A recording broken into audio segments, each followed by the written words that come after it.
मुल कर दे हवच दीवाना तैल पर हवस रे तोरी बात में नहीं ठिकाना मीठी मीठी गोठिया रे और थच गई बहाना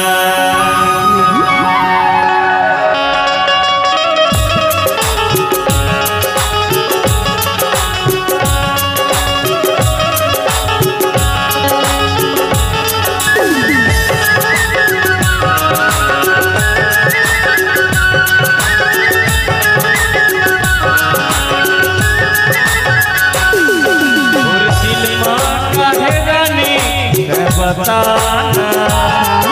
और दिल माँ काहे रानी बताना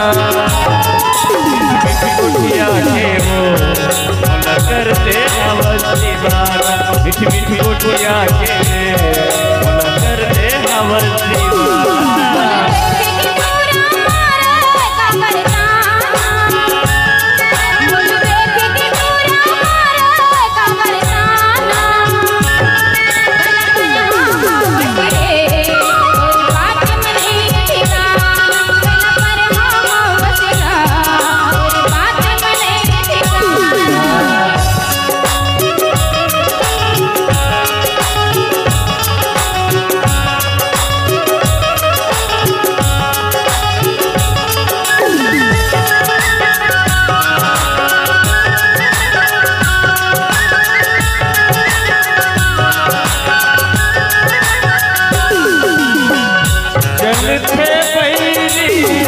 दुश्मन जमाना कैसे मिलना नहीं हम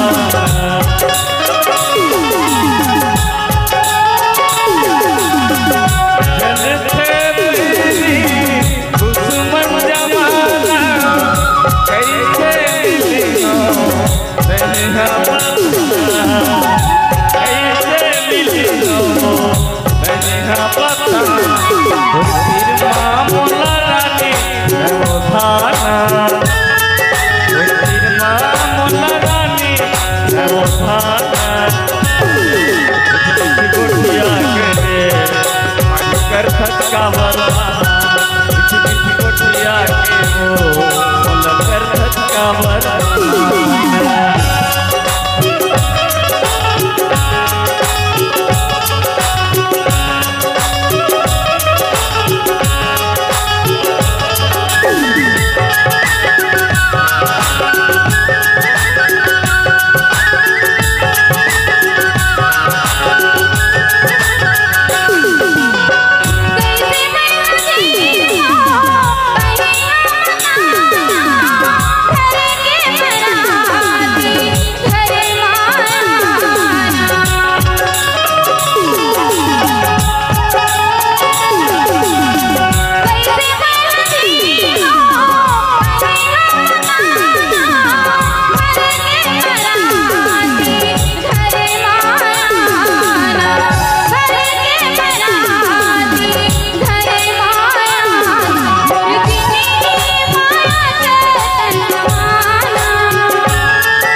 मन के माया धन